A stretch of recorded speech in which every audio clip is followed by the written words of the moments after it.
Je vais commencer donc par ma biographie. Je suis né le 1er janvier 1924 et d'une famille pauvre. Un père maçon, mère cultivateuse, et entré à l'école de la mission Notre-Dame en 1930, où l'occasion ne m'a pas permis de terminer mes cours comme tous mes amis, car on ne s'instruit pas seulement sur le banc des classes. Après avoir été chassé des classes, je me suis mis à voyager à l'âge de 22 ans, en traversant d'abord par le Congo vers le côté du Zongo. Et c'est par là que j'ai commencé à m'en aller, à pied toujours, jusqu'à vers l'Ouganda, le Burundi, le Rwanda, le Cameroun, la Guinée espagnole, le Gabon, le Congo Brazzaville et le Congo Kinshasa. Dans le retour est le 11 mars 1966 dans notre pays. Et au lieu de laisser écouler les peu de connaissances que j'ai acquis dans le cours de mes voyages, voilà pourquoi j'ai exposé par les tableaux et les écritures de l'histoire.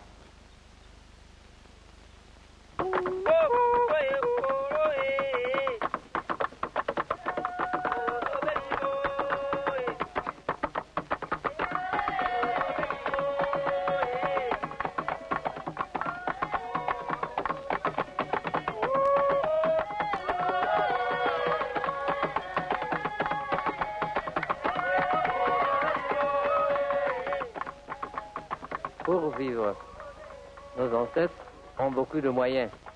Ils vivent d'autres dans les chasses, d'autres dans la pêche.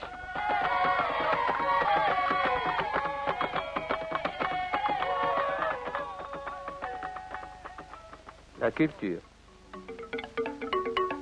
L'homme va défricher d'abord. L'homme qui va commencer sa plantation coupe ses bois. Après les herbes, on le brûle. Maintenant, le moment de la pluie. Quand après la pluie, on commence à planter des maïs, comme la terre est déjà bien mouillée. Après la moisson, et on construit une petite maison pour conserver tous les aliments qu'on a récoltés. Voilà comme quoi vivaient nos ancêtres dans le point de vue culture.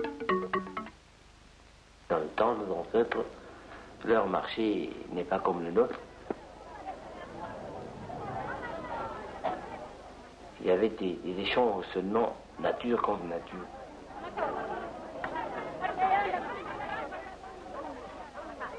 Et le nôtre, c'est l'argent qui a fait donc les échanges entre des affaires et des argent. C'est l'argent qui a changé tout. Tout est commandé par l'argent maintenant, tout est changé.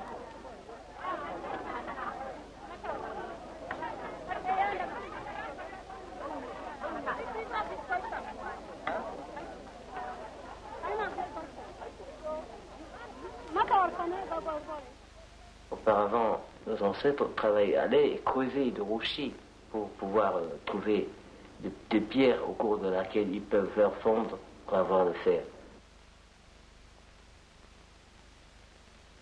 Voilà les résultats fournis par les travaux.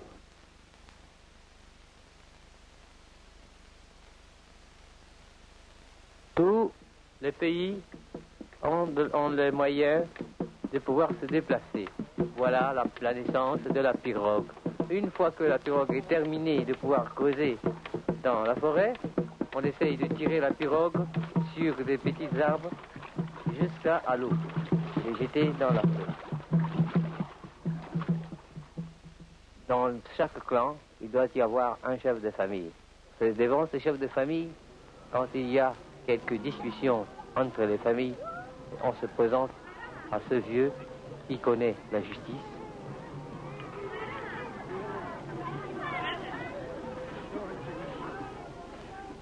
Chez nous, en coutume, il y a comment quand on accuse quelqu'un de sorcier, le chef du clan fait venir l'écorce du bois amer, fait boire aux accusés, et s'il est innocent, il peut être sauvé. Voilà le sens de ces tableaux, c'est comme ça. Nos ancêtres, pour chercher une fille à son enfant, et c'est le père qui s'en va dans d'autres coins, regarde s'il trouve une fille qui est intéressante, que son fils puisse avoir en femme, eh ben, il va demander la dot. Les parents vous demandent d'amener de la boisson, d'amener quelques cadeaux, c'est tout, en échange.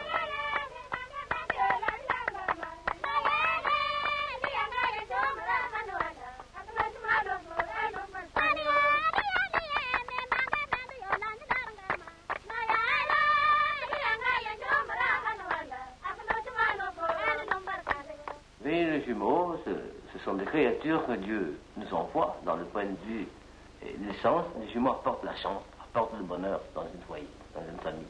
Un jumeau, quand une jumeau dans une famille, il y a la grande fête. On manifeste la fête, la joie, on danse, on boit, on chante.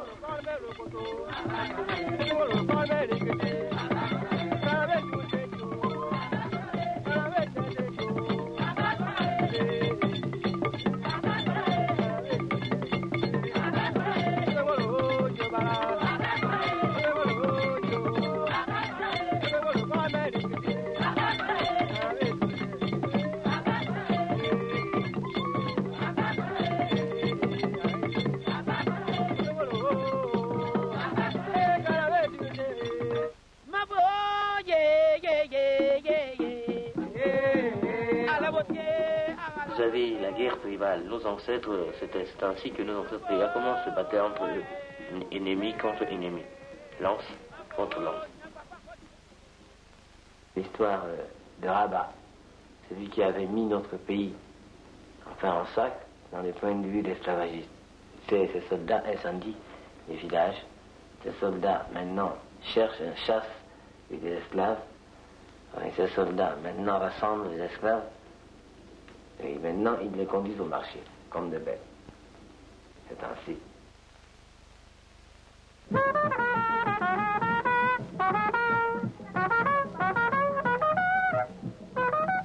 Le matin, l'administrateur se présente à la tête au droit.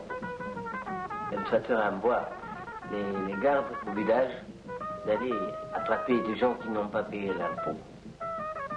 Maintenant, l'administrateur est assis, il fait son compte. Maintenant, les gens du village lui apportent des présents, des œufs et des poulets. Et maintenant, l'administrateur se prépare pour aller en entourner. Voilà les porteurs de ses bagages. Il n'y avait pas de route. Ils se déplaçaient quand ils pouvaient. Avant l'arrivée du camion, c'était des pousses qui poussaient les autorités sur leur déplacement. Et après, le camion est venu. Les géomètres passaient partout pour préparer, pour ouvrir la route.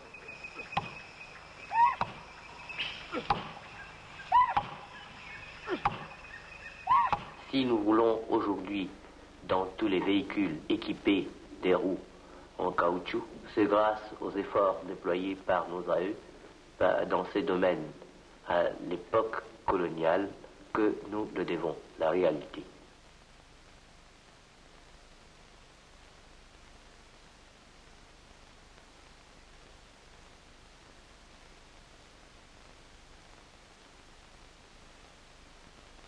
À l'arrivée des colonialistes français et de leur gouvernement, ils obligeaient nos aïeux par force et coups de chicotte à extraire l'écorce de gros arbres dans la forêt durant une semaine ou 2 fois 2 semaines sous la surveillance d'un soldat armé d'un fusil et cartouche.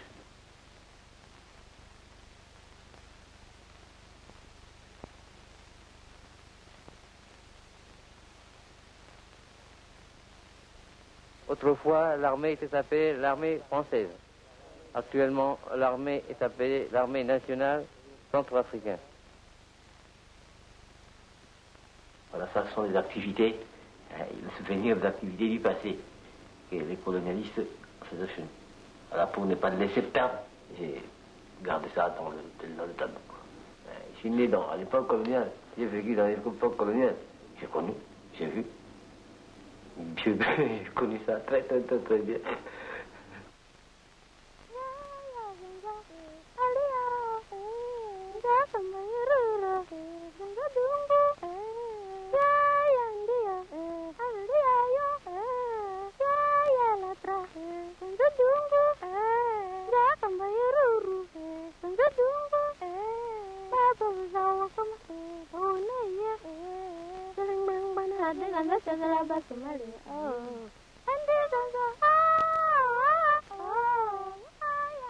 Chaque pays, comme chaque nation, partout au monde, sans distinction de langue, ont les images écrites du souvenir de la vie de leur à eux, du passé.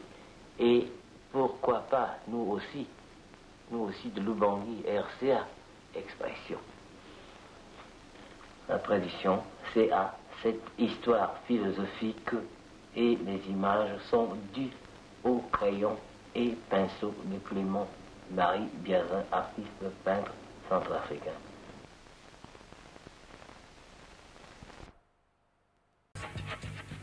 C'était donc peigner l'Afrique comme personne. En ce moment, le musée des arts océanographiques de Paris, je vais y arriver, dans le 12e arrondissement, expose 90 de ses 500 toiles. Un grand voyage à travers la culture, les coutumes et les origines du continent africain qu'ont particulièrement apprécié Marie-Claire Gauthier et François Cartier. Que sont devenus les palmiers de Bangui pour Clément-Marie Biazin, voyageur infatigable scribe des us et coutumes de son pays, venu mourir de la lèpre sur le continent France, tandis que ses notes flamboyantes illuminaient à jamais la culture africaine.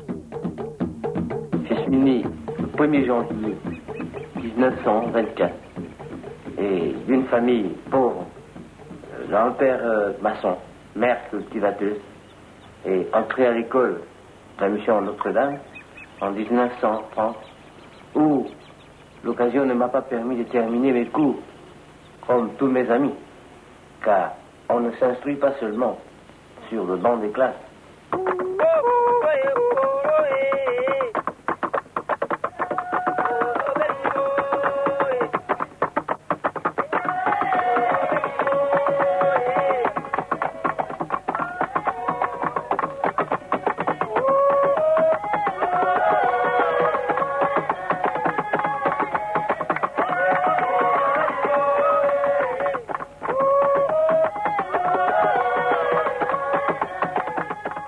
Biazin raconte que quand il était petit à l'école, il aimait beaucoup dessiner. Puis il était fasciné aussi par les images qui étaient vendues sur le marché, notamment tout ce qui était découpé du catalogue de Manu France. Et petit à petit, dès qu'il a eu les moyens, des crayons, il a commencé à peindre. En fait, ce n'est pas spontané, sa peinture, dans le sens où il réfléchit longtemps avant de peindre, il sait précisément ce qu'il veut peindre, et souvent, il a des compositions assez compliquées. Pour lui, c'est très important de pouvoir justement montrer ce qui était, ce qui n'est plus maintenant. Oui, que sont devenus les palmiers de Bangui pour Clément-Marie Biazin, dont le pays résonne encore de sa fulgurante mémoire. Et les pays africains francophones sont naturellement présents au deuxième jeu de la francophonie, dont le coup d'envoi officiel sera donné ce soir, cour Carré du Louvre. C'est l'Essonne et Paris qui accueillent, vous le savez, ces deuxièmes jeux. 3000 participants, 46 pays francophones. Ils vont se mesurer pendant une semaine dans 14 disciplines. La cérémonie d'ouverture sera retransmise ce soir en direct sur France 3 à 22h30. Pour l'instant, c'est la météo et la qualité.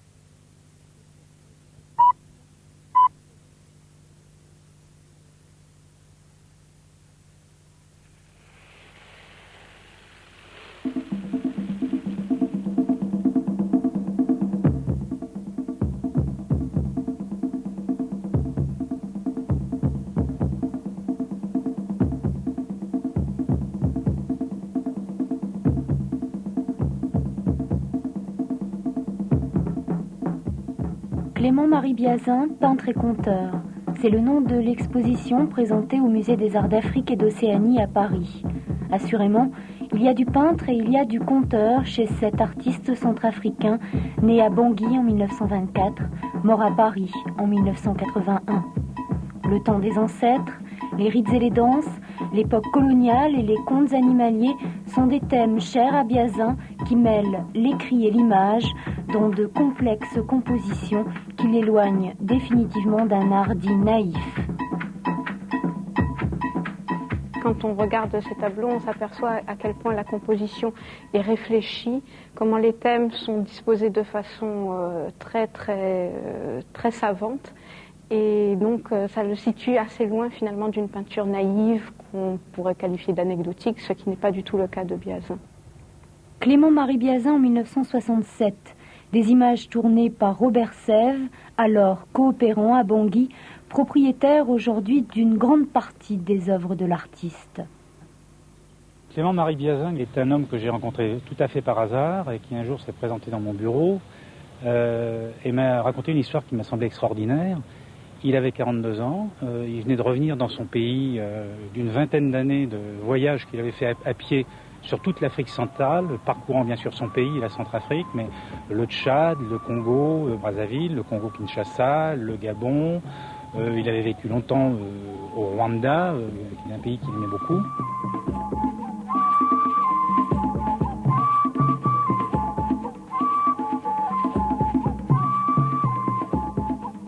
« 20 ans d'errance, 20 ans de voyage d'instruction selon les propres termes de Biazin et un grand projet dans le cœur.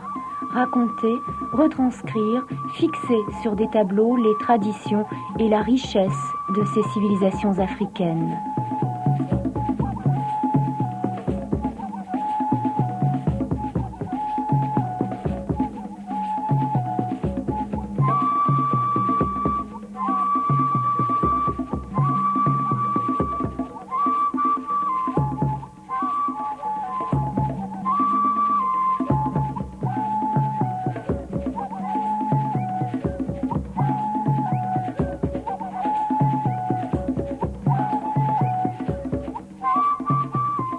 Lorsque Clément-Marie Biazin commence à peindre, les pays africains viennent tout juste d'obtenir leur indépendance. En Centrafrique, Bokassa a pris le pouvoir. Biazin peint les coutumes des ancêtres pour ne pas oublier la colonisation, les transformations de sa société. Au-delà de l'art, il y a l'importance et la précision de son témoignage sur une époque.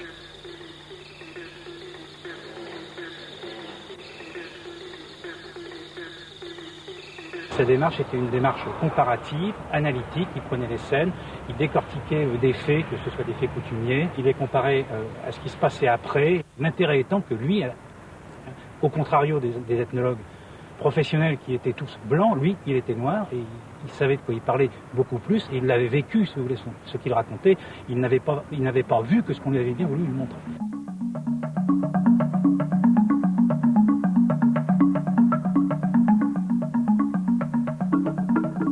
Biazin, un chroniqueur, un conteur, un poète, un ethnologue qui aurait pour outil ses pinceaux et le prodigieux héritage de la littérature orale africaine.